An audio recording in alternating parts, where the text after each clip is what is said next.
Good morning, everybody. Greetings and welcome here to Prog Monster. My name is Murph. I am a host of this show, a show dedicated to progressive rock and other forms of rock music. So, we're here to talk about that series we're running for the month of June, which is 30 bands that had a member who went on to play with a bigger band or a commercially more successful band. And his impact, of course, is important with that. So the band that we're doing today is a little bit different today. So I think his role with the band he came from was a fairly big role. And the role he had initially with the new band wasn't as big a role, but eventually became a much bigger role. So we're talking about the Faces' Ronnie Wood here.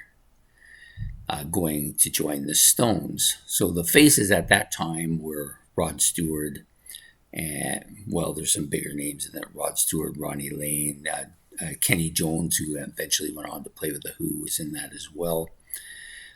So fairly well-known band. Had about 4 albums at this point, and they came from the Small Faces. So eventually, Ronnie left there and joined the Stones, replacing Mick Taylor on the Black and Blue album, which then began his career, which he's been with. Eventually, I think they made him a member sometime, not so long ago either.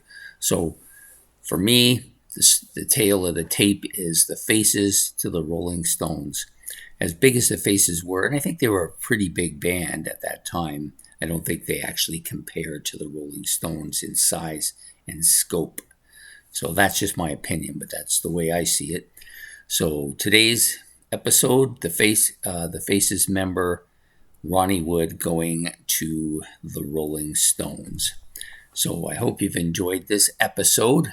If you want to make any comments about the Faces, about the Stones, about Ronnie's solo stuff, about with his time with Jeff Beck, and all that stuff, you can do that as well in the comment section below. Please don't forget to hit the like and subscribe button. That's much appreciated. And we will be back tomorrow with another episode of those 30 bands that had a member that went on to play with a bigger band. So take care and have yourself a good one. Goodbye.